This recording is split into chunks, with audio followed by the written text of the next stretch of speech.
جب وہ پیر صاحب آئے انہوں نے انہیں وہ نذرانہ دیا تو وہ ناراض ہو کے انہوں نے میرے پردادا ان کے منہ پہ تھپڑ جاڑ دیا۔ یہ بھی جو ہے نا اپنے گھر میں اچھا وقت گزارا تھا، برداشت نہ ہوا، انہوں نے پیر صاحب کو تھپڑ مار دیا۔ یہ ابھی جو جماعت کے اندر جو تعصب ہے اس کے حوالے سے بھی آپ کا کیا موقف ہے؟ دین کا علم ایک ایسا ہے جس سے فائدہ ہی فائدہ ہے، نقصان کوئی۔ ہر گھر میں میڈیا کا بہت زیادہ انفلوئنس ہے، بچے کارٹونوں کی طرف مائل ہیں اور اس طرح کی بڑی خرافات ہیں۔ ابھی جو مدارس جو کام کر رہے ہیں دین کا، ان کو آپ اس حوالے سے کیا نصیحت کرنا چاہیں گے؟ ہم بھی میڈیا پہ آئیں صرف اس لیے نہیں کہ ہم نے اپنی تشہیر کرنی ہے، اس لیے کہ ہمارا پیغام جو کتاب و سنت کا ہے یہ لوگوں تک پہنچے۔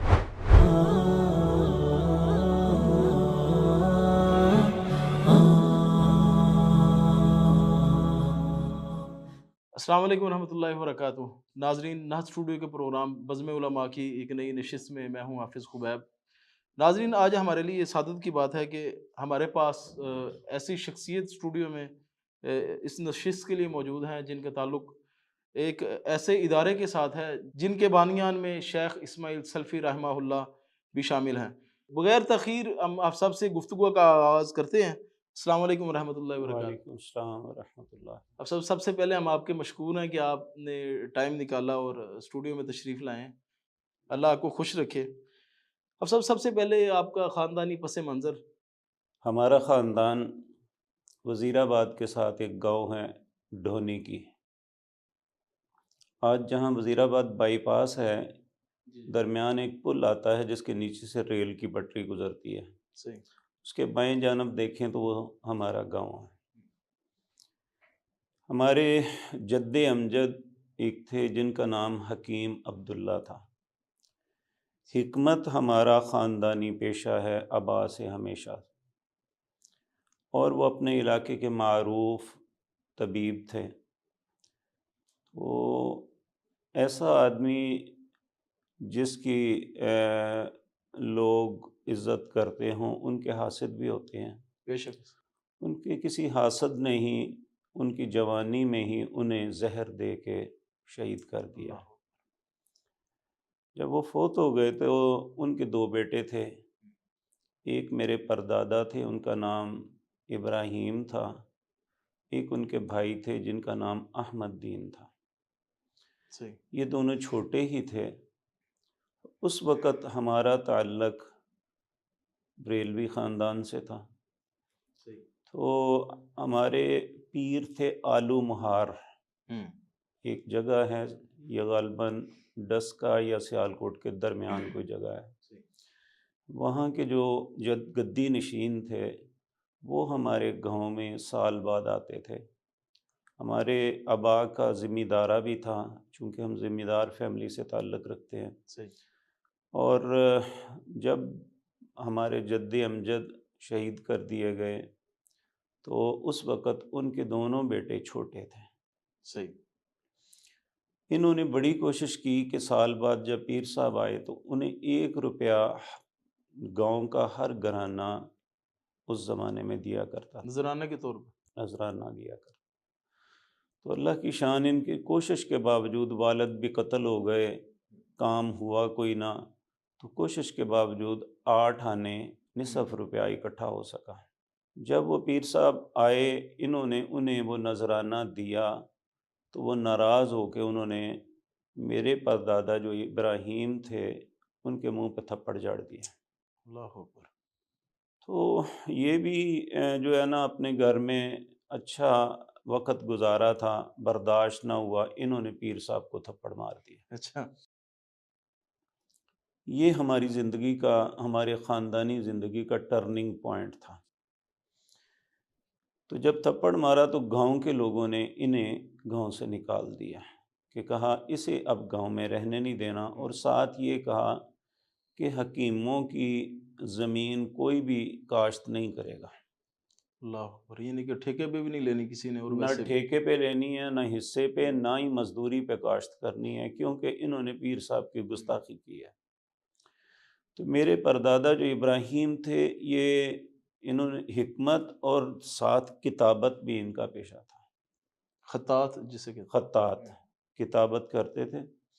یہ تحفۃ الحفظی جی جی جو ہے نا پرانی جو کتابت ہوئی ہے، اس کے آخر پہ آپ دیکھیں گے لکھا ہوگا کتبہ محمد ابراہیم، صحیح صحیح صحیح یعنی یہ میرے پردادا تھے۔ تو یہ جو ہے نا گاؤں والوں نے نکال دیا، تو یہ نامعلوم پھرتے پھراتے کسی طرح لاہور پہنچ گئے۔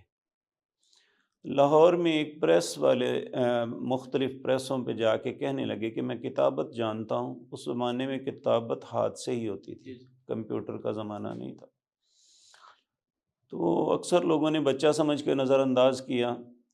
تو ایک کشمیری فیملی کے بزرگ تھے، ان کے پاس یہ تحفۃ الحفظی کا پروجیکٹ آیا ہوا تھا۔ ہوں جب ان کے پاس گئے تو وہ پریشان تھے، کہنے لگے بیٹے عربی لکھ سکتے ہو؟ انہوں نے کہا لکھ سکتا ہوں۔ انہوں نے کہا لکھ کے دکھاؤ۔ تو وہ جب لکھ کے دی تو انہوں نے انہیں یہ اس پروجیکٹ میں ہائر کر لیا، اور وہ خوش قسمتی سے وہ بزرگ جو تھے وہ اہل حدیث تھے، اللہ اکبر، صحیح جن کے پاس آ کے رہے۔ اب گاؤں ایک وقت یہ تھا کہ 8 آنے پورے سال میں اکٹھے نہیں ہوئے تھے، 3 مہینے میں یا 4 مہینے میں انہوں نے کتابت کر کے تحفۃ الاحوذی کو مکمل کیا، اور انہیں اس کی اجرت 25 روپے ملی۔ ماشاء اللہ تو اجرت کی بات اتنی نہیں، یہ اللہ نے جو سب سے بڑی عظیم مہربانی ہمارے خاندان پہ کی، اللہ نے ہمیں توحید پہ لے آیا، ماشاء توحید کی رہنمائی فرمائی، ہدایت دے دی۔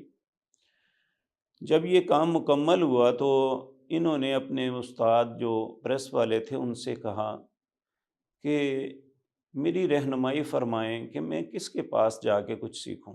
اللہ انہوں نے کہا تم وزیر آباد کے رہنے والے ہو، اس کے قریب گاؤں میں وزیر آباد میں ایک بزرگ عالم دین ہے حافظ عبد المنان وزیر آبادی رحمہ اللہ، رحمہ اللہ آپ ان کے پاس چلے جائیں، اور ساتھ رکا بھی لکھ کے دیا۔ وہ ان کے پاس جا کے پھر ان کے پاس بیٹھنا شروع ہو گئے، ان کے پاس کچھ پڑھا بھی، اللہ نے بڑی رہنمائی فرمائی۔ پھر ان کی شادی ہوئی تو ان کی اولاد نہیں تھی۔ ایک دن بڑے غمزدہ اپنے استاد محترم یعنی حافظ عبد المنان وزیر آبادی رحمہ اللہ کے پاس آئے، آگے کہنے لگے کہ میری لیے دعا کریں، اللہ مجھے بیٹا عطا کرے تو میں اسے دین کے لیے وقف کر دوں گا۔ اللہ اکبر اللہ کی شان قبولیت کی گھڑی تھی کہ انہوں نے کہا تم بھی وضو کرو، میں بھی کرتا ہوں، اور دونوں نے یعنی استاد شاگرد شیخ عبد المنان رحمہ اللہ اور میرے پردادا رحمہ اللہ دونوں نے وضو کیا، اور وضو کر کے اللہ سے دعا کی، اللہ نے اس دعا کو قبول کر لیا۔ تو جب بیٹا ہوا تو وہ گاؤں سے بھاگے ہوئے شیخ کے پاس آئے، اللہ اکبر آگے کہا کہ جی اللہ نے ہماری دعا کو قبول کر لیا ہے، اللہ نے مجھے بیٹا عطا کیا ہے، اب میں اس کا نام کیا رکھوں؟ تو انہوں نے کہا ابراہیم کا بیٹا اسماعیل۔ اللہ اکبر تو یہ نہ پھر انہوں نے آغاز میں شیخ عبد المنان رحمہ اللہ اور مولانا عمر دین ان بزرگوں سے استفادہ کیا، وہاں پڑھا، پھر اس کے بعد دلی بھی گئے، مختلف مقام پہ جا کے انہوں نے اساتذہ سے پڑھا۔ 1921 میں مولانا ابراہیم میر سیالکوٹی رحمہ اللہ جو ساجد میر صاحب کے آباء میں سے جی جی یہ بھی میرے دادا جی کے اساتذہ میں سے ایک استاد تھے۔ تو یہ جو ہے نا گجرانوالے کی جماعت، وہاں انہوں نے ان سے تقاضا کیا، اس وقت گجرانوالہ میں صرف 3 لوگ اہل حدیث تھے، انہوں نے تقاضا کیا ہمیں کوئی اچھا سا عالم دین دے جو ہماری رہنمائی کرے اور لوگوں کے سامنے بھی دعوت توحید پیش کرے۔ تو کچھ دنوں بعد ہی مولانا ابراہیم میر سیالکوٹی رحمہ اللہ میرے دادا جی محترم کو لے کے آئے، اس وقت ان کی عمر تقریباً 21 سال تھی۔ صحیح تو جب وہ لے کے آئے کہنے لگے کہ یہ میں آپ کے لیے لے کے آیا ہوں، تو وہ کہنے لگے اس نوجوان کو ہم نے کیا کرنا ہے؟ ہم نے تو کہا کوئی اچھا عالم دین دے۔ انہوں نے کہا میں ایک ہیرا دے کے جا رہا ہوں، اسے سنبھال کے رکھنا۔ اللہ اکبر تو 1921 میں اس وقت ایک مسجد تھی پہلوانوں والی، چھوٹی سی مسجد ہے اب بھی، وہاں وہ آ کے انہوں نے کام شروع کیا، 6 ماہ تک رہے۔ تو جو جامعہ محمدیہ چوک نیائی میں ہے نا، جی جی اس مسجد کے امام تھے، خطیب تھے مولانا علاء الدین، وہ فوت ہو گئے۔ تو پھر یہ جو ہے نا وہاں پہ چلے گئے، پھر اس کے بعد یہ الحمدللہ آہستہ آہستہ اللہ نے اسے مرکز بنا دیا۔ ماشاء اللہ۔ تو وہ زندگی میں وہاں کام کرتے رہے 1921 سے لے کر 1968 تک، صحیح۔ بلکہ پاکستان بننے سے پہلے بھی جو اہل حدیث کانفرنس تھی یا جمعیت تھی، جی جی اس میں ایک فعال کارکن کے طور پہ کام کرتے تھے، اور ان کے سیاسی امام مولانا ابوالکلام آزاد تھے، صحیح۔ اور یہ جماعت کے لیے یہ کافی کام کرتے تھے۔ جب پارٹیشن ہوئی تو پھر انہوں نے پاکستان بننے کے بعد 1948 میں، یہ اس وقت غالباً اگست کا مہینہ تھا، تو یہ انہوں نے جماعت کو تاسیس، جمعیت اہل حدیث پاکستان بنانے کے ارادے سے مولانا داؤد غزنوی رحمۃ اللہ علیہ کی قیادت میں 3 لوگ تھے جنہوں نے یہ محنت کی اور کوشش کی۔ ایک صحیح میرے صحیح دادا جی مولانا اسماعیل سلفی تھے، صحیح ایک مولانا عطا اللہ حنیف تھے، ایک حافظ اسماعیل زبی تھے۔ صحیح ان تینوں نے شہر شہر، بستی بستی، کریا کریا پھر کے اہل حدیث لوگوں کو اکٹھا کیا، ہوں اور ہر جگہ پہ ایک جماعت کی بنیاد رکھی، اور یہ مرکزی جمعیت اہل حدیث کے پہلے امیر مولانا داؤد غزنوی تھے، اور ان کے ناظم اعلیٰ ایک پروفیسر صاحب تھے، بعد میں وہ ایک اپنی ملازمت کی وجہ سے انہوں نے چھوڑ دیا، غالباً ان کا نام عبدالحمید تھا۔ صحیح تو پھر اس کے بعد ناظم اعلیٰ میرے دادا جی تھے، اور جب مولانا داؤد غزنوی 1962 میں غالباً یا 63 میں فوت ہوئے، تو اس کے بعد پھر امیر، یہ مرکزی جمعیت اہل حدیث کے امیر یہی تھے مغربی پاکستان کے۔ اس وقت تک جماعت ایک ہی تھی، سوائے روپڑی خاندان کے، اور کوئی بھی جماعت سے الگ نہیں تھا، کوئی اختلاف، کوئی کچھ نہیں تھا۔ اور الحمدللہ جب وہ اس دنیا سے گئے تو اس وقت گوجرانوالہ میں 70 مساجد تھے، ماشاء یعنی جب وہ آئے تھے تو 3 لوگ اہل حدیث تھے، 2 مسجدیں تھیں، ایک نیم اہل حدیث تھے، ایک باقاعدہ اہل حدیثوں کی مسجد تھی، اور جب یہ دنیا سے گئے اس وقت 70 تھی، اور آج الحمدللہ 550 سے زیادہ مساجد گوجرانوالہ بائی پاس کے اندر ویسے ہے۔ بھی گوجرانوالہ اہل حدیثوں میں ایک نمایاں شہر بن چکا ہے اب تو۔ جی الحمدللہ۔ تو یہ ہمارے دادا جان کی معاملہ تھا۔ پھر اس کے بعد اس وقت دادا جان کی زندگی میں میرے والد محترم جو ہے نا، انہوں نے منشی فاضل، عربی فاضل تو کیا ہوا تھا، لیکن باقاعدہ علوم اسلامیہ کا کورس نہیں کیا تھا۔ ابتدائی کتابیں اپنے والد اور دادا سے کچھ نہ کچھ پڑھی ہوئی تھی، لیکن انہوں نے اس زمانے میں یہ 2 کورسز عمومی طور پہ لوگ کرتے تھے۔ منشی فاضل یہ فارسی میں تھا، جی جی اور عربی فاضل یہ عربی میں گریجویٹ جو بچے ہوتے ہیں، یعنی بی اے یا بی ایس سی کے برابر یہ جو ہے نا ڈگری تھی، تو یہ کیا ہوا تھا۔ اس کے بعد یہ جامعہ محمدیہ جو ہے، یہ بیسیکلی مسجد بھی اور مدرسہ، یہ میرے دادا جی نے اس کا آغاز کیا تھا۔ جو ابھی پرانا جامعہ محمدیہ عبدالمنان نور پوری رحمہ اللہ۔ جی بالکل، وہ جو ہے نا یہ جامعہ محمدیہ میرے دادا جی کا ادارہ تھا۔ صحیح صحیح، ان کے بانیان میں وہی ہیں۔ ہاں جی۔ صحیح صحیح ماشاء اللہ۔ تو جب وہ فوت ہوئے تو اس وقت یہ جی ٹی روڈ پہ جو مدرسہ ہے اس کا نام جامعہ شریعہ تھا۔ اچھا وہ ادھر نہیں ہوتا تھا جامعہ جامعہ محمدیہ محمدیہ ادھر؟ شہر والی جو بڑی مسجد ہے نا، اس میں ہی ادارہ تھا۔ اچھا اچھا اچھا، صحیح صحیح۔ تو جب ان کی فوتگی کے بعد مولانا عبداللہ کو جامعہ محمدیہ شہر مسجد کے بطور خطیب انہیں مقرر کیا گیا، تو پھر انہوں نے سب سے پہلا کام یہ کیا کہ یہاں سے جو پہلے پرانے لوگ تھے انہیں نکالا۔ ان میں ہمارے والد بھی تھے اور دوسرے لوگ بھی تھے۔ تو اس وقت پھر جو ہے نا والد محترم نے جو ہے نا علوم اسلامیہ کو 2 سال میں پڑھا۔ صحیح۔ ہمارے گھر کے ساتھ ہی جامعہ اسلامیہ مدرسہ ہے، اس میں جہاں حافظ محمد گوندلوی رحمۃ اللہ علیہ اور اس کے بعد مولانا ابوالبرکات احمد رحمۃ اللہ علیہ پڑھاتے رہے ہیں، تو وہاں انہوں نے فجر کی نماز کے بعد ان کے لیے اسپیشل کلاسیں لگاتے تھے، تو وہ فجر کی نماز سے دکان پہ جانے تک پڑھتے تھے۔ حکمت کی دکان پہ جانے سے؟ یہاں میرے والد محترم جو ہے نا یہ علی گڑھ سے انہوں نے علی گڑھ طبیہ کالج سے پڑھے ہوئے تھے، اور واحد پنجابی تھے جنہوں نے وہاں سے گولڈ میڈل لیا تھا۔ اچھا، ماشاء اللہ۔ جب پاکستان بنا تھا تو اس وقت وہ وہاں سے یعنی ان کے امتحان ہو رہے تھے، تو بعد میں سرکاری طور پہ یہ آئے تھے واپس پاکستان۔ تو پھر اس وقت جو ہے نا یہ جماعت میں ایک کلیش کھڑا ہو گیا، تو اس وقت پھر میرے والد محترم نے یہ جامعہ مسجد مکرم جو ہے اس کی جگہ لی، اور یہاں پہ اس ادارے کو 1975 میں قائم کیا۔ ماشاء اللہ۔ یہاں ایک بات عرض کر دوں کہ میرے تایا جی کے بیٹے ڈاکٹر شعیب ہیں جو برمنگھم میں آئی اسپیشلسٹ ہیں، جب انہوں نے حفظ کیا تو میرے تایا جی دادا جی کے پاس لے کے گئے کہ اس نے حفظ کر لیا ہے، اب اسے ہم کتابیں پڑھائیں۔ تو اس وقت دادا جی نے نصیحت کی تھی کہ یہ استروں کی مالا ہے، اسے میرے گلے میں رہنے دو، اگر آپ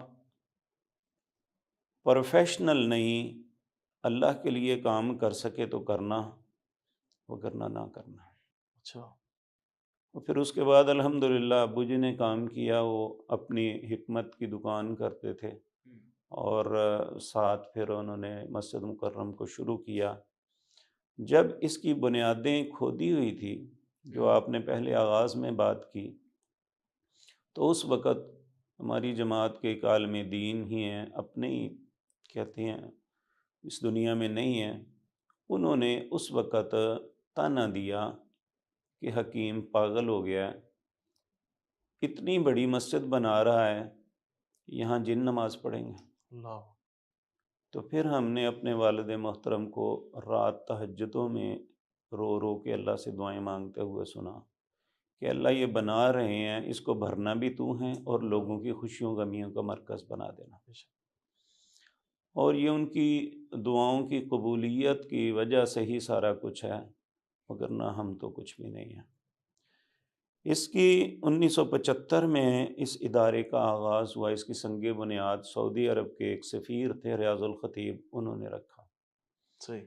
ہمارا ایک وفد بن کے ان کے پاس گیا کہ آپ ہماری مسجد کا سنگ بنیاد رکھیں، تو انہوں نے جو عمومی طور پہ ہوتا ہے، انہوں نے سمجھا شاید انہوں نے چندہ وندہ لینا ہے، تو انہوں نے کہا آپ درخواست لکھ کے دے دیں، ہم بادشاہ کو بھیجیں گے، وہاں سے اگر اجازت ملی تو پھر۔ تو ان کے ساتھیوں میں ایک میاں افضل صاحب تھے، جو آج کل نیو یارک میں ہیں، بڑے سادے سے سیدھے سے آدمی تھے۔ کہنے لگے بھائی بات یہ ہے کہ ہم آپ سے کچھ مانگنے کے لیے نہیں آئے، صحیح۔ ہم تو فقط اس لیے آئے ہیں کہ آپ رسول اللہ صلی اللہ علیہ وسلم کے شہر سے تعلق رکھتے ہیں، اس وجہ سے آپ سے کروانا ہے، ہمیں اور کوئی غرض نہیں۔ انہوں نے یہ پنجابی میں بات کی، تو سفیر محترم نے اپنے ترجمان سے کہا انہوں نے کہا کیا کہا ہے؟ انہوں نے کچھ جذباتی انداز میں یہ بات کی، تو اس نے بتایا کہ انہوں نے یہ کہا ہے۔ وہ تو اٹھ کے کھڑا ہو گیا، کہنے لگے جی آپ اب بتائیں میں نے کب آنا ہے؟ تو آپ صرف مجھے شہر کے باہر سے وصول کر لیں، جب آپ کہیں گے میں انشاءاللہ آؤں گا۔ بہرحال وہ تاریخ طے ہو گئی، تو پھر یہ انہوں نے مسجد کا سنگ بنیاد رکھا، اور پہلا جمعہ مولانا معین الدین لکھوی رحمۃ اللہ علیہ نے انہوں نے اس میں پڑھایا۔ 1975 میں اس کا آغاز ہوا، اور اس وقت ہمارے ایک عالم دین ہیں شیخ محمد سعید کلیروی، جی جی بالکل، شاید آپ کے پاس ہوں، انٹرویو کے لیے بھی تشریف جی لائے جی تھے۔ وہ قریبی ایک مسجد سی صدیقیہ ابھی جی جی بھی ہے، مجھے تو وہاں وہ خطیب تھے۔ تو ایک دن ابو جی جمعہ پڑھا کے تو جا رہے تھے، تو انہوں نے انہیں کھڑے ہو کے بتایا کہ آج مسجد مکرم میں 19 لوگوں نے جمعہ پڑھا ہے۔ ماشاء اللہ، یعنی یہ اس کا آغاز تھا۔ مطلب گنتی کرتے تھے۔ یعنی الحمدللہ پھر آہستہ آہستہ اللہ نے برکت دی۔ اور اب سب میں یہ آپ کو عرض کر دوں، میرا خیال ہے یہ انفرادیت شاید ہوں، کسی بڑے ادارے میں بھی نہ ہو جو اللہ نے اسے دی ہے۔ اس میں نہ باہر کسی شہر کا اور نہ باہر کسی ملک کا پیسہ لگا ہے۔ ماشاء اللہ۔ یہ ٹوٹلی اس کی بنیاد سے لے کر آج تک، اگر کوئی باہر سے آیا ہے اس نے اپنی مرضی سے دے دیا ہے تو الگ بات ہے۔ صحیح، طلب نہیں یعنی کیا، جس طرح کے سفیر بعض ہوتے لوگ ہیں یا نہیں، جس طرح کے بعض لوگ یعنی کسی دوسرے ملک میں رہتے ہیں، وہ پاکستان گوجرانوالا میں کے رہائشی ہیں، وہ آئے انہوں نے دے دیا تھوڑا بہت، تو یہ ہم اس کا نہیں کوئی کہہ سکتے، لیکن باقاعدہ جس طرح لوگ جاتے ہیں، اور ہمارا کبھی کوئی سفیر بن کے کہیں نہیں گیا ماشاء الحمدللہ۔ اور اس کے علاوہ ایک انفرادیت یہ ہے کہ پاکستان کا کوئی بھی ایسا ادارہ نہیں آپ کہہ سکتے، کراچی سے لے کر پشاور یا اس کے خیبر تک، جو یہاں سے فنڈنگ نہ لے کے گیا ہو۔ اللہ، یہ صرف اللہ کا احسان ہے۔ اور یعنی فنڈنگ بھی ماشاءاللہ نمایاں ہوتی ہے ان کا، کافی جو اس سے یہ ایک الگ بات ہے کہ کیا ہوتی ہے یا کیا نہیں ہے، کہ عرض کرنے کا مقصد ہے یہ الحمدللہ اللہ نے اسے انفرادیت دی ہے۔ بے شک۔ تو اس کے بعد پھر یہ غالباً 1985 یا 86 میں کچھ اساتذہ کو جامعہ اسلامیہ سے نکالا گیا، تو پھر ابو جان نے انہیں کہا کہ آپ یہاں پڑھانا شروع کریں، تو پھر جامعہ اسلامیہ سلفیہ کے نام پہ یہ یہاں پہ مدرسہ بھی شروع ہوا۔ ماشاء اللہ۔ تو یہ ہمارا خاندانی پس منظر تھا۔ اور پھر میں اب صاحب جمعہ ادھر تو پھر حکیم صاحب نے، آپ کے والد محترم نے جی پڑھانا شروع کیا؟ بالکل، جو ہے نا 1975 سے لے کر 1994 تک والد محترم ہی جمعہ پڑھاتے تھے۔ صحیح۔ تو اب صاحب آپ نے پھر اپنی بنیادی تعلیم کا آغاز دنیا سے ہی کیا، کیونکہ انہوں نے تو مشورہ یہی دیا تھا نا کہ جی میں نے پہلے تو جو ہے نا پرائمری کرنے کے بعد حفظ کیا تھا۔ صحیح، حفظ کرنے کے بعد جو ہے نا میں جامعہ اسلامیہ ہمارے گھر کے ساتھ ہی تھا، اس وقت یہ مدرسہ نہیں تھا، تو وہاں میں نے داخلہ لیا۔ وہاں یعنی سچی بات تو یہ ہے کہ ابو جی کی زبردستی سے داخل ہوا، اور ان کے حکم کے مطابق پڑھتا، سبق پڑھ کے گھر آ جاتا، سبق پڑھ کے گھر آ جاتا، بد دلی سے ہی پڑھا۔ تو جب یہاں سے فارغ ہوا تو اس کے بعد والد محترم مجھے زندگی میں کہتے ہی رہے، لیکن میں اس وقت اس لائن پہ نہیں آیا۔ میں نے پھر اس کے بعد یہاں سے فارغ ہوا تو میں نے کاروبار شروع کیا۔ اردو بازار میں دکان تھی میری، اسٹیشنری کی ہول سیل، اسے شروع کیا، وہ 2000 تک میں رہی۔ تو 1994 میں ابو جی فوت ہوئے، تو اس وقت پھر جو ہے نا شہر کے بہت سے لوگ ہمارے پاس آئے، کہنے لگے اس تاریخ کو دوبارہ نہ دہرانا، کہ جب آپ کے دادا جی فوت ہوئے تو آپ کے تایا جی انہوں نے اس مسند کو نہ سنبھالا تو کتنا بگاڑ پیدا ہوا، اس لیے اس تاریخ کو نہ دہرائیں، آپ جو ہے نا اس میں کام کریں۔ تو میرے لیے ایسے تھا جیسے ابو جی کی فوتگی اپنی جگہ تھی، لیکن جو ہے نا میرا ذہن ایسے ڈیڈ ہو گیا تھا کہ میں کروں گا کیسے۔ بس وہ اللہ کی مدد سے وہ تایا جی مجھے تسلی دینے لگے، کہنے لگے بیٹے کوئی بات نہیں، آپ اس طرح کرو، ایک جمعہ آپ پڑھایا کرو، 2 میں پڑھا دیا کروں گا۔ اچھا، ماشاء اللہ۔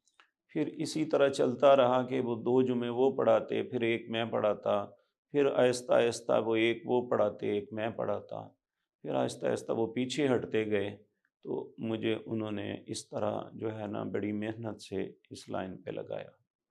اب صاحب جس طرح آپ نے ابھی بھی ذکر کیا کہ آپ بس ان کے حکم کے تحت پڑھتے رہے، علماء کا خاندان ہے، آپ کو پتہ ہے ہمارا بھی ایک علمی گھرانے سے تعلق ہے، ہم بھی عالم دین کے بیٹے ہیں۔ عموماً پاکستان میں ابھی پتہ نہیں، پہلے کا تو پتہ نہیں، اب یہ دیکھا گیا کہ جو علماء کی اولادیں جو ہے نا وہ آگے عالم بننے کو اتنا ترجیح نہیں دیتی، الا ماشاء اللہ۔ اس کی آپ کے یہ نزدیک کیا وجہ ہو یہ سکتی ایک ہے؟ فطرتی بات ہے نا جی، وہ کہتے ہیں نا گھر کی مرغی دال برابر ہوتی ہے۔ تو وہ ان کے ذہن میں ہوتا ہے شاید ہم کوئی اور راستہ اختیار کریں گے تو ہمیں زیادہ عزت ملے گی۔ حالانکہ حقیقت یہ ہے کہ میرے ذہن میں بھی یہی بات تھی کہ میں اگر اس راستے پہ آیا، میں داڑھی رکھ لوں گا تو میرے دوست مجھ سے چھن جائیں گے، ہوں ایسے ہو جائے گا۔ لیکن حقیقت یہ ہے کہ یہ سب شیطان کے بہکاوے ہیں۔ ہوں۔ اللہ نے جب سے اس لائن پہ آیا ہوں عزت کے علاوہ کچھ نہیں ملا۔ آپ صاحب آپ نے کاروبار کا آغاز کیا، جس طرح آپ نے بتایا کہ اردو بازار میں آپ کی دکان تھی۔ جب آپ نے پھر ادھر جمعہ پڑھانا شروع کیا باقاعدہ، ظاہر ہے پھر ادارے کی دیکھ بھال بھی شروع کر دی ہوگی؟ جی نہیں، اس وقت نا میرے ماموں جان تھے، ایک چودھری بشیر صاحب ان کا نام تھا، صحیح۔ اور وہ جو ہے نا سارے معاملات ڈیل وہ کرتے تھے۔ انتظامی امور وہ دیکھتے تھے، انتظامی صحیح۔ امور جتنے بھی تھے ادارے کے وہی میرا کام صرف یہ ہوتا تھا کہ رمضان کو فنڈنگ جو شہر میں ہوتی ہے جی۔ اس کے لیے کوشش کرنا یا جمعہ پڑھانا، اس کے علاوہ میں نہیں صحیح۔ یا کسی جنازہ نکاح پہ چلے جانا، لیکن جو ہے نا میں زیادہ وقت نہیں دیتا تھا۔ اسی طرح چلتا رہا تو پھر 2000 میں چونکہ پہلے میرے بھائی میرا کچھ ساتھ دیتے تھے، پھر اکیلا ہونے کی وجہ سے وہ کام بالکل ختم ہو گیا۔ صحیح۔ میں نے وہ دکان چھوڑ دی، پھر اس کے بعد میں نے کپڑے کا کام پارٹنرشپ پہ کیا، وہ 2014 تک کرتے رہے۔ پھر وہاں اس وقت اللہ کی شان کہ ادھر ماموں جی کو فالج ہو گیا اور میری پارٹنرشپ ختم ہو گئی۔ تو پھر میں ایک دو ساتھیوں کو سلیپنگ پارٹنر کی حیثیت سے مزاربت پہ پیسے دے دیے، تو خود میں جو ہے نا اپنے ادارے میں آ گیا، اور اس کے آنے کی وجہ سے اللہ نے برکت دی۔ اس وقت 300 350 طلباء تھے، اب الحمدللہ بیٹھنے کی وجہ سے یا کچھ تھوڑی سی کوشش کی وجہ سے اللہ نے ہم پہ بہت احسان کیا۔ اس وقت 1500 طلباء ہیں ماشاء اللہ۔ ہمارے پاس۔ اب صاحب ابھی دیکھا جا رہا ہے کہ کئی مدارس ایسے ہیں جن میں تعداد سینکڑوں میں ہوتی تھی، اب جو ہے نا وہ 10-12 بچے ہیں۔ تو اس میں آپ کیا سمجھتے ہیں، مطلب اس دور میں بھی آپ کے پاس اتنی بڑی تعداد ہے، خرابی کدھر آتی ہے کہ لوگ جو ہے مدارس کی طرف رخ کرتے چھوڑ رہے ہیں؟ نہیں، بیسیکلی ایسا نہیں ہوا، لوگ کبھی بھی نہیں چھوڑتے، لیکن آپ ایک تو یہ ہے کہ آنے والے کو تعلیم دیں، یعنی وہ آ کے آوارہ گرد نہ بنے، انہیں تعلیم ملے، اساتذہ ان کی تربیت کے لیے ان کی پڑھائی پہ توجہ دیں، کوشش کریں۔ دوسرا یہ ہے، یہ بہت زیادہ ہوتا ہے کہ آنے والے لوگوں کو جو طلباء ہیں آپ انہیں عزت دے رہے ہیں یا نہیں۔ صحیح۔ طلباء کو بھی اساتذہ کے ساتھ ساتھ طلباء کو بھی عزت دینی چاہیے کہ اگر آپ عزت نہیں دیں گے تو کون آپ کے پاس رہے گا، پہلی بات تو یہ ہے۔ لیکن عزت کا مطلب یہ نہیں ہے کہ آپ کسی بات میں اسے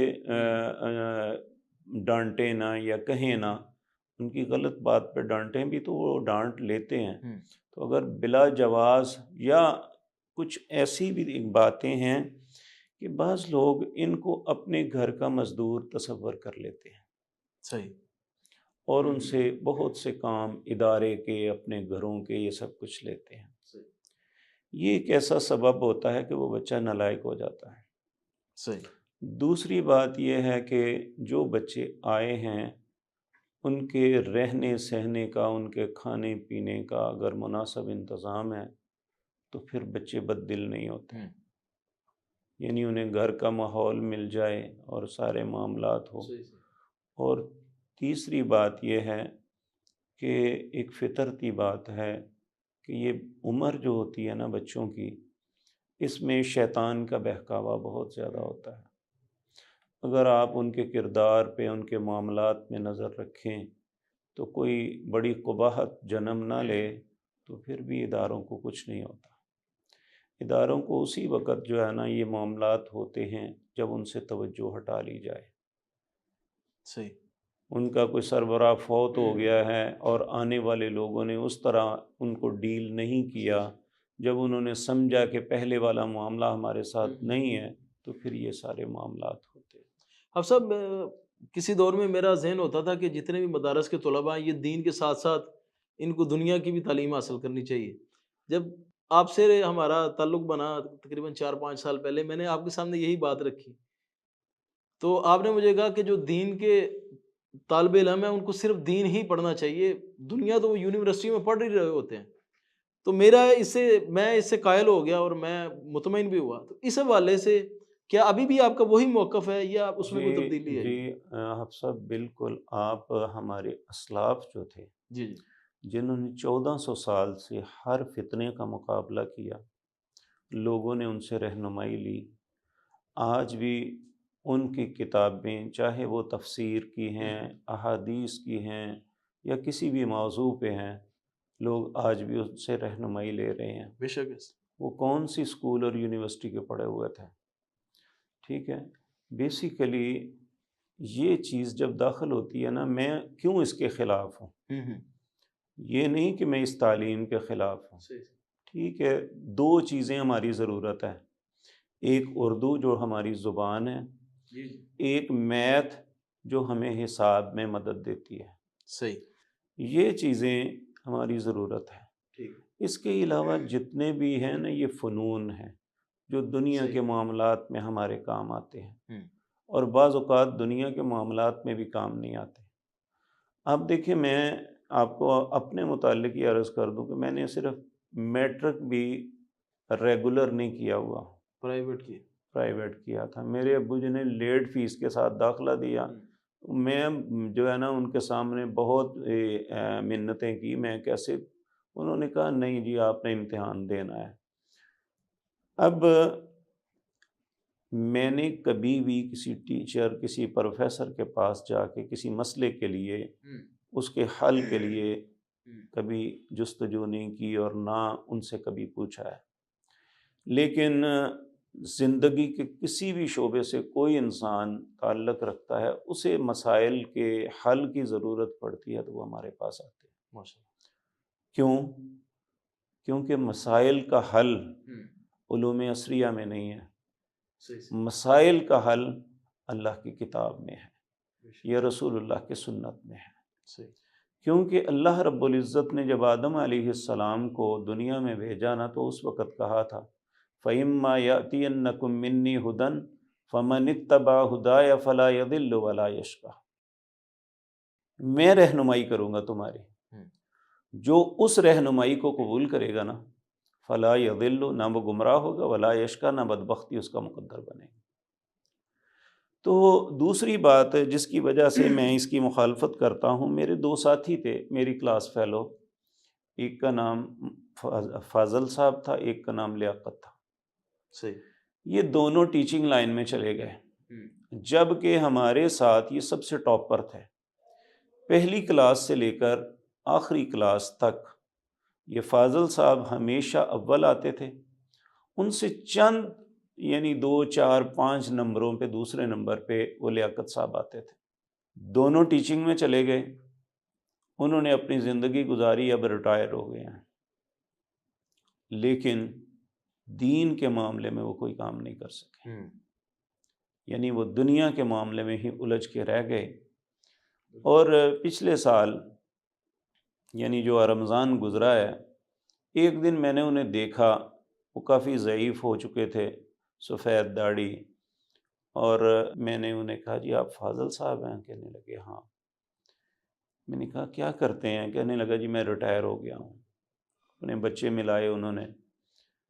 تو اگر وہ کہیں دین کا کام کیا ہوتا نا، تو اس طرح گمنامی کے ساتھ آگے نماز پڑھ کے نہ چلے جاتے. اللہ نے دین کے اندر عزت رکھی ہے، اور میرا خیال ہے وہ بحیثیت ٹیچر، ان کے شاگرد بھی انہیں ملتے ہوں گے نا، تو وہ ان کے ساتھ رویہ ویسا نہیں ہوتا جیسا ایک عالم دین کے ساتھ ان کے سننے والے کا ہوتا، ان کے سامع کا ہوتا ہے، یا ایک مدرس کے ساتھ اس کے شاگرد کا ہوتا ہے. تو اس لیے میں یہی کہتا ہوں کہ ٹھیک ہے، جتنی ضرورت ہے اتنا علم ضرور حاصل کرنا چاہیے. صحیح. لیکن یہ بات ذہن میں رکھیں کہ عربی کا ایک پرانا مقولہ ہے العلم علمان. علم دو قسم کے ہیں، علم الابدان و علم الادیان. ایک بدن کا علم ہے، ایک دین کا علم ہے. اس کے علاوہ جتنے بھی ہم باقی فن ہیں جو انسان اپنی زندگی اپنے متاع کے لیے حاصل کرتا ہے، اور اس میں اسے فائدہ بھی ہو سکتا ہے، نقصان بھی، لیکن دین کا علم ایک ایسا ہے جس سے فائدہ ہی فائدہ ہے، نقصان کوئی نہیں۔ 30 سال سے اب صاحب آپ یہ خطابت کے منصب پر فائز ہیں، تو آپ کیا سمجھتے کہ ابھی اسٹیج سے کون سی اصلاحات ہونی چاہیے؟ عوام کو اسٹیج سے کس قسم کی گفتگو ملنی چاہیے اور کس قسم کی مل رہی ہے؟ دیکھیں جی، یہ جو ہے نا، ایک لیکچر ہے جو ٹیچ کیا جاتا ہے اپنے سامعین کو۔ ہوں، اگر آپ ان کو ہر آنے والے وقت میں ایک نیا مٹیریل دیتے ہیں، ان کی معلومات میں اضافہ کرتے ہیں، تو آپ درست کا جا رہے ہیں۔ عمومی طور پہ یہ ہوتا ہے کہ ہمارے خطباء جو ہیں مطالعہ کر کے نہیں جمعہ پڑھاتے، صحیح، وہ ہر 2 3 4 ماہ کے بعد دوبارہ وہ جو ہے نا وہ ریوائنڈ وہی دوہرانے ریپیٹ دیتے ہیں۔ ہو جاتی ہیں، جس کی وجہ سے لوگ جو ہے نا بددل ہو جاتے ہیں۔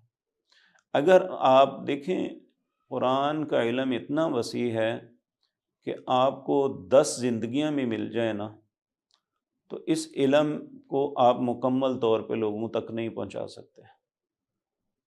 یعنی یہ ایک ایسا سمندر ہے جس کا کنارہ ہی کوئی نہیں ہے۔ اس لیے آپ جب بھی قرآن کی کوئی آیت پڑھتے ہیں نا، آج اگر آپ اس پہ خطبہ دیتے ہیں، پھر دوبارہ 1 سال 2 سال کے بعد دوبارہ اسی آیت پہ دیں گے نا، اگر آپ نے من وعن نہیں نہ دینا، تو آپ اس پہ جب غور و فکر تدبر کریں گے نا، آپ کو ایک نئی چیز ملے گی، مطالعہ کریں گے تو ایک نئی چیز۔ ایک نئی چیز ملے گی، اور نئی چیز ڈلیور کریں گے۔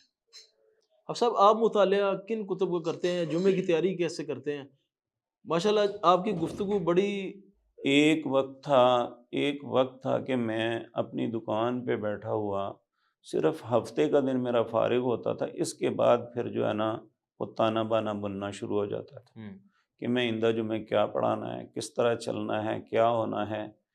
پھر اس میں کچھ تو کتابیں، تفاسیر یا احادیث کا مطالعہ، اور اس میں اگر مجھے کوئی کنفیوژن ہوتی تو اس وقت میرے ایک استاد تھے مولانا اعظم رحمہ اللہ، میں ان سے فون کر کے رہنمائی لے لیا کرتا تھا کہ یہ معاملہ کس طرح ہے، یہ کس طرح ہے۔ اللہ ان کی قبر کو منور فرمائے، وہ میری رہنمائی کرتے تھے۔ اور دوسرے علماء سے بھی یا کسی سے بھی پوچھنا مجھے اس بات پہ کبھی، بلکہ اب بھی میں جمعے کا خطبہ یعنی مشاورت سے، ہمارے اساتذہ جو ہیں ان کے ساتھ مشاورت سے ہوتا ہے کہ کیا موضوع رکھنا چاہیے۔ پھر اس کے بعد میں اپنا معافی ضمیر بیان کرتا ہوں کہ اس معاملے میں یہ بات ہے، دوسرے اپنی بتاتے ہیں، تو اس طرح جو ہے نا یہ مل جل کے جو ہے نا ہم ایک مٹیریل تیار کرتے ہیں جو جمعے کے دن ہوتا اب صاحب آپ کا ایک درس کا سلسلہ صبح فجر کے بعد چل رہا ہے، ہے۔ جی، اسی طرح مغرب کے بعد تو شیخ جو کلیروی حافظہ اللہ کو تو چلتا ہی چلتا ہے، آپ کا فجر کے بعد چلتا ہے، یہ کتنے عرصے سے چل رہا ہے اور یہ اس کی 2011 سے جو تیسری دفعہ میں نے قرآن شروع کیا ہے۔ ماشاء اللہ، تو اس کا خیال کیسے آیا، یہ اس کی موٹیویشن کیسے ملی؟ جی، جب وہ 2011 میں ماموں جی بیمار ہو گئے تھے نا، تو اس وقت مسجد کے انتظام انصرام میں بہت سے خلل پیدا ہو گئے تھے، بہت سے لوگ جو ہے نا، تو اس وقت جو پھر ساتھیوں نے کہا کہ آپ شہر میں اپنا مکان چھوڑ کے نا مسجد کے قریب آ جائیں، صحیح صحیح، تو اس وقت میں مسجد کے قریب آ گیا، تو پھر اس وقت سے فجر کی نماز بھی میں پڑھا رہا ہوں، اور یہ درس کا سلسلہ بھی شروع کیا تھا۔ اب صاحب آپ عموماً دیکھا گیا ہے کہ میڈیا کو لوگ اتنی زیادہ اہمیت نہیں دیتے، آپ نے مکرم میڈیا کا ایک سیٹ اپ بنایا، آپ کا جو صبح والا درس ہے وہ بھی روزانہ ماشاءاللہ لائیو ہوتا ہے، جمعہ آپ کا لائیو ہوتا ہے، پھر اس کی ریکارڈنگز بعد میں بھی لگتی ہیں، یہ سلسلہ کب سے شروع کیا اور اس کو کتنا آپ افیکٹو کتنا سمجھتے ہیں؟ اب سب گزارش یہ ہے کہ یہ میں جب مختلف میڈیاز پہ ایسے علماء کی باتیں سنتا تو بڑی تکلیف ہوتی تھی، تو اس وقت میں نے اس وقت جن کے بڑے بڑے قد تھے نا، یعنی پروفیسر ساجد میر صاحب، پروفیسر حافظ سعید صاحب، میں نے ان سے بڑی التماس کی کہ آپ بھی میڈیا پہ آئیں، کسی طرح کو ٹیلی ویژن اسٹیشن قائم کرے۔ تو اس وقت یہ آج ہمارے جو ہے نا دفتر کے ناظم ہیں مولانا یحییٰ جی جی طاہر صاحب، اور ایک حافظ ندیم صاحب جو پیغام ٹی وی کے جی اب جی جی جنرل مینیجر حدیث ہیں، ٹی وی والے. انہوں نے حدیث ٹی وی کے یعنی میری جو ہے نا ریکویسٹ پہ میں نے کہا میں سب سے پہلے آتا ہوں. اس وقت یعنی تصویر ہماری جماعت کے اندر بہت برا تصور کیا جاتا بالکل تھا. ایسے.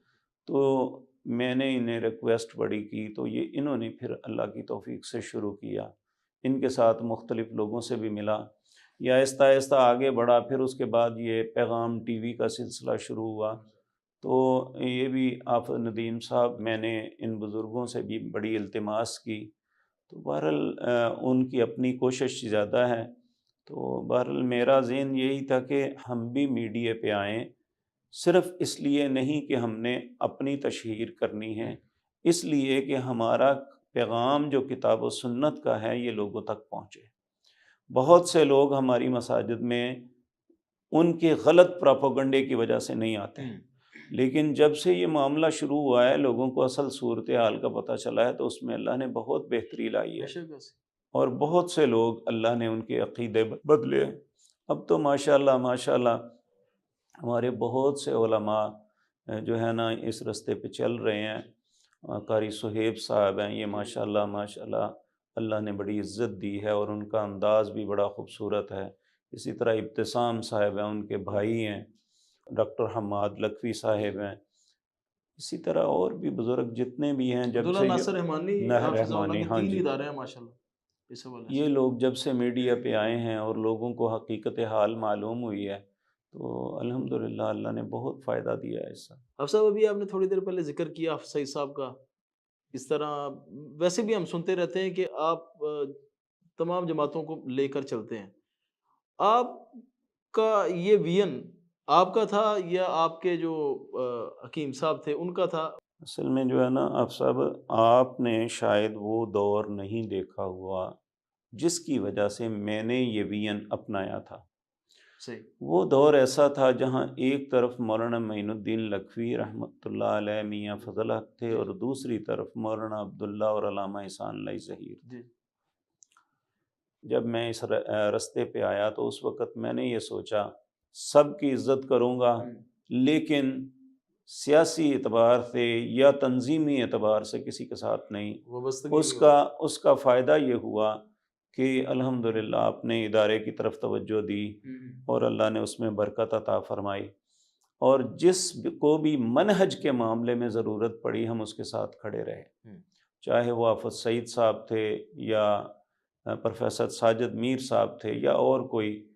منہج کے معاملے میں، کتاب و سنت کے معاملے میں، اپنے جو ہے مسلک کے معاملے میں کسی کو کوئی ضرورت پڑی ہم انشاءاللہ ساتھ دیا ہے، لیکن سیاسی کندھا نہیں دیا کسی کو. اچھا صاحب آپ کا اپنے دادا رحمہ اللہ کے ساتھ کوئی وقت گزرا یا کوئی یادداشت ان کی؟ ماشاءاللہ کافی زیادہ خدمات ہیں مسلک اہل حدیث کے حوالے سے، خصوصاً تحریک آزادی فکر کے حوالے سے. اس فکر کو آپ نے کس طرح سمجھا؟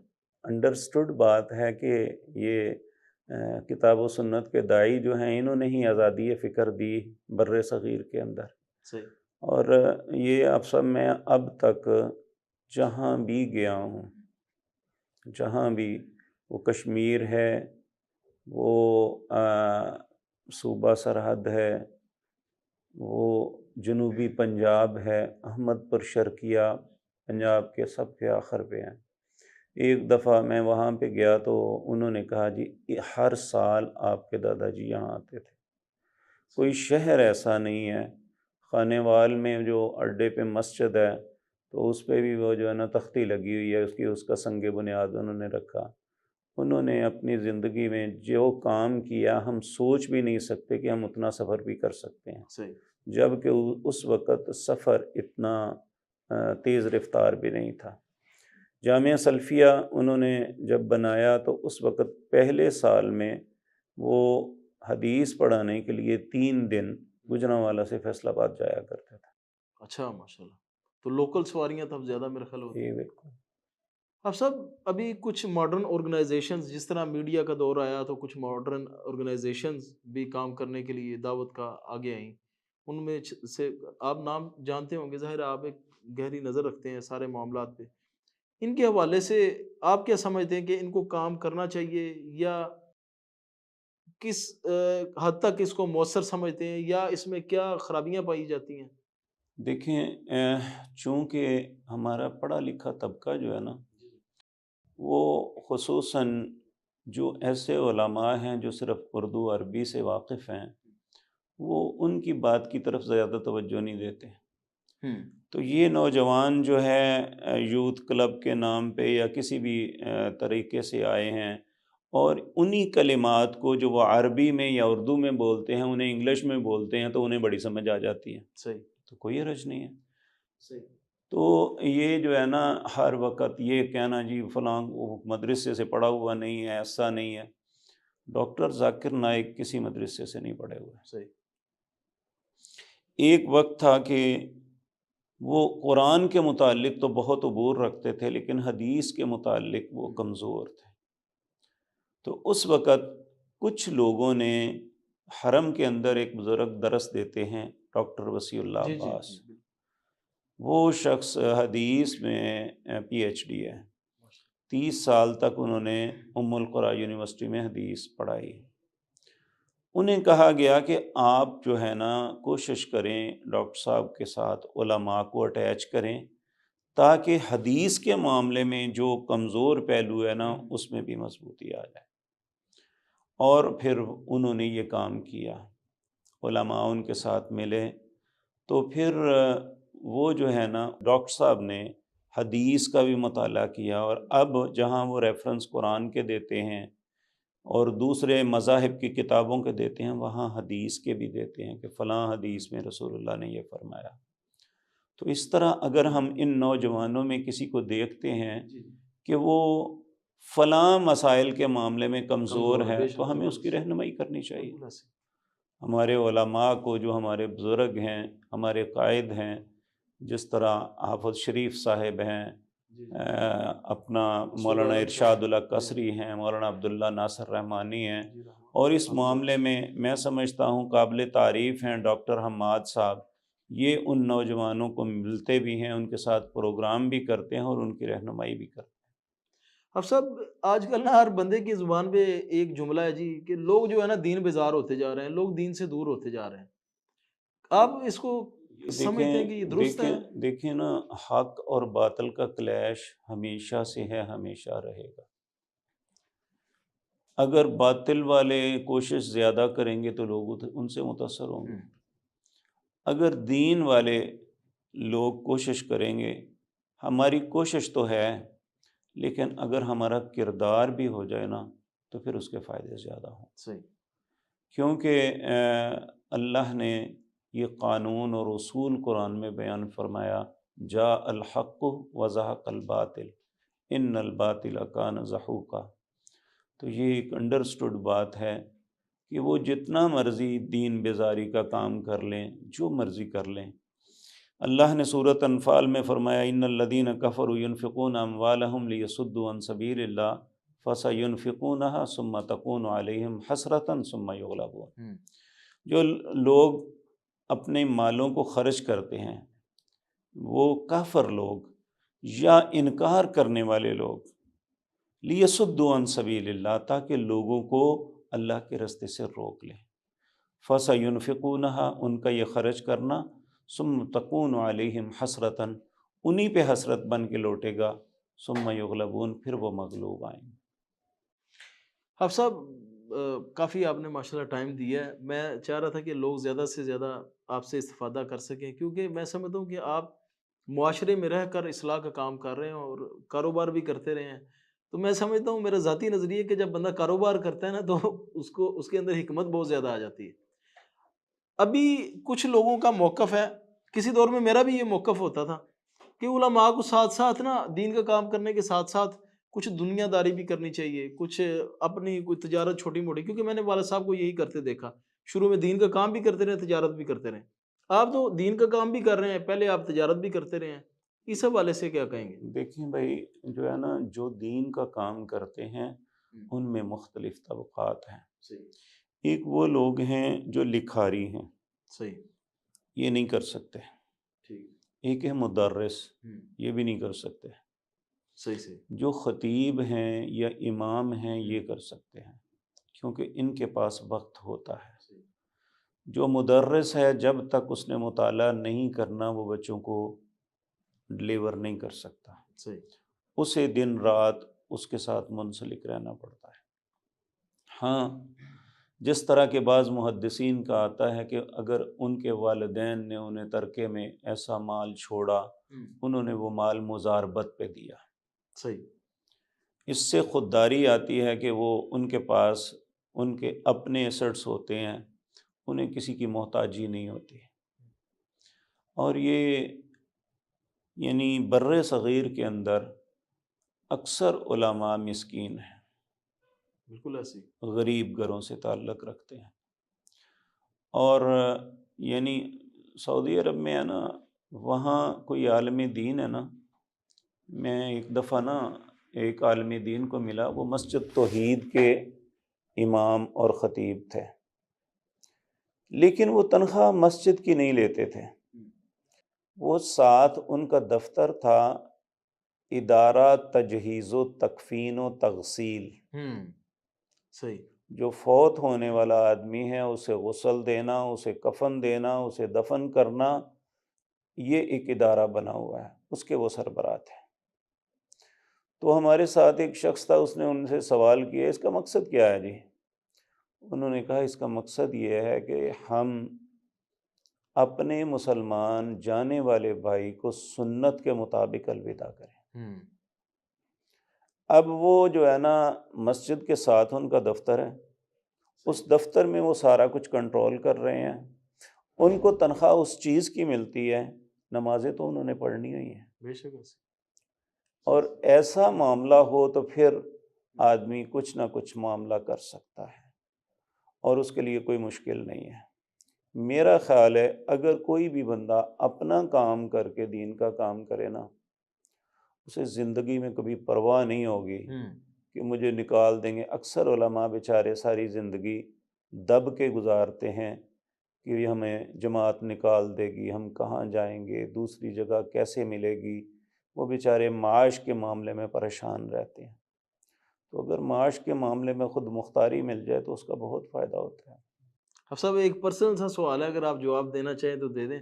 میں نے نوٹ کیا آپ جامعہ کا کھانا وغیرہ نہیں کھاتے یا اس سے کوئی فائدہ وغیرہ نہیں اٹھاتے، اس کی کیا وجوہات ہیں؟ اگر آپ اس حوالے سے بس میرا بتانا گھر چاہیں۔ ساتھ ہے، صحیح، اور کوئی نفرت کی وجہ سے نہیں، ہوں، یہ یا احتیاط، شروع سے ہی میں نے، جب میں پڑھتا بھی تھا اس وقت بھی اور آج تک کوشش یہی کی ہے کہ جب اللہ نے اپنی رحمت سے ہمارے معاملات چلا رہا ہے تو وہ ان طلباء اور اساتذہ کا حق ہے، وہ انہی کا ہونا چاہیے۔ صحیح۔ اب صاحب آپ کے بھی بچے ہوں گے ماشاءاللہ، بچے ہیں آگے، پھر آپ کے بچوں کے بھی اب تو بچے ہوں گے ماشاءاللہ، تو ہر گھر میں میڈیا کا بہت زیادہ انفلوئنس ہے، بچے کارٹونوں کی طرف مائل ہیں اور اس طرح کی بڑی خرافات ہیں۔ ابھی جو مدارس جو کام کر رہے ہیں دین کا، ان کو آپ اس حوالے سے کیا نصیحت کرنا چاہیں گے کہ کن موضوعات کے اوپر وہ کام کریں یا کس طرح کے افراد تیار کریں؟ دیکھیں، سیدھی سی بات ہے، جو بچہ مدارس میں یا مساجد میں آئے گا اس کے لیے تو ہم سب کچھ کر سکتے ہیں، بالکل، جو آتا نہیں ہے اسے ہم کچھ نہیں کر سکتے۔ اس میں لوگوں میں ایک بہت بڑی غلطی ہے، جنہیں اللہ نے وسائل سے نوازا ہے وہ اپنے بچوں کو مسجد میں نہیں بھیجتے۔ ہوں، وہ کوشش کرتے ہیں کہ کوئی نہ کوئی قاری صاحب، استاد صاحب ان کے گھر آ کے پڑھا دے۔ یہ ایک ایسا معاملہ ہے جس میں بچے کی تربیت ممکن تعلیم تو مل جاتی ہوگی لیکن نہیں، تعلیم بھی نہیں۔ صحیح، دیکھیں، قاری صاحب 15 منٹ 20 منٹ یا آدھا گھنٹہ میں کیا کر لیں گے؟ صرف یہ کہ وہ سبق کہلوا دیں گے اور سن لیں گے بس، ٹھیک ہے۔ دعائیں یاد کروانی، اب دیکھیں نا، آج ہمیں نماز کے متعلق، دوسرے امور کے متعلق جو دعائیں یاد ہیں نا، وہ بچپن میں یاد کی ہیں وہی اب تک ہیں۔ اور وہ کیسے یاد کی ہیں؟ مسجد میں جا کے لائن میں کھڑا کر کے ایک بچہ کہلاتا تھا، دوسرے پڑھتے بالکل تھے، ایسے، بالکل ایسے، یہ طریقہ ایک بچہ کار ہوتا جماعت تھا۔ کرواتا تھا، سارے پیچھے نماز بلکہ آپ پڑھتے تھے۔ دیکھیں نا، جو ہے نا، جب ہم اسکول میں ہم پڑھتے تھے نا اس وقت پہاڑے یاد کرواتے تھے، جی جی، وہ کھڑے ہو کے ایک بچہ کہلاتا تھا، دوسرا پورے پیریڈ میں جو ہے نا وہ ایسے ہی سارے بچے اس کی آواز اسکول پہ سے باہر آواز جاتی تھی۔ آواز جاتی تھی۔ تو یہ طریقہ کار جو ہے نا چھوڑ دیا، جس کی وجہ سے بچے دیکھیں میڈیا ان کے موبائل ان کے ہاتھ میں ہے۔ ہوں، اب مائیں کیا کرتی ہیں کہ وہ اپنی بچوں سے اپنی جان چھڑانے کے لیے ان کے ہاتھ میں موبائل دے کے اس پہ کارٹون لگا دیتی ہیں۔ اب ماں جو کر کے دے رہی ہے تو بچے نے تو وہ پک کرنا ہے، بالکل ایسے۔ تو ہم لوگوں کے گھروں میں تو داخل نہیں ہو ہوں، سکتے۔ ہاں یہ ضرور ہے، آپ کے پاس میڈیا ہے، آپ ان معاملات میں لوگوں کی رہنمائی کریں کہ اگر کارٹون کے ساتھ یعنی اسی لائن پہ چلتے ہوئے اس میں وہ مکالمے جو ہیں بچوں کی تربیت کے ہو جائیں گے، بالکل ایسے، تو میرا خیال ہے بچے وہ بڑی جو آسانی سے سیکھیں۔ کتوں کے پیچھے بھاگ رہا ہے، کوئی اس طرح مار رہا ہے، کوئی بلی چوہے کا کھیل ہو رہا ہے، تو اگر اس کے برعکس یعنی اگر وہ کارٹون کی شکل میں ہی ان کی تربیت کا اہتمام کرتے ہوئے ایسا معاملہ کریں گے تو میرا خیال ہے اس سے بہتری آئے گا۔ ٹھیک ہے، جزاک اللہ صاحب، ہم آپ کے آخر میں پھر مشکور ہیں کہ آپ نے اتنی اچھی گفتگو کی، جس سے انشاءاللہ ناظرین بھی فائدہ اٹھائیں گے، ہم بھی اٹھائیں گے۔ اللہ آپ کو خوش رکھے۔ ناظرین سے بھی ہم اجازت چاہیں گے۔ والسلام ورحمۃ اللہ وبرکاتہ۔ سبحانک اللہم و بحمدک، اشہد ان لا الہ الا انت، استغفرک و اتوب الیک۔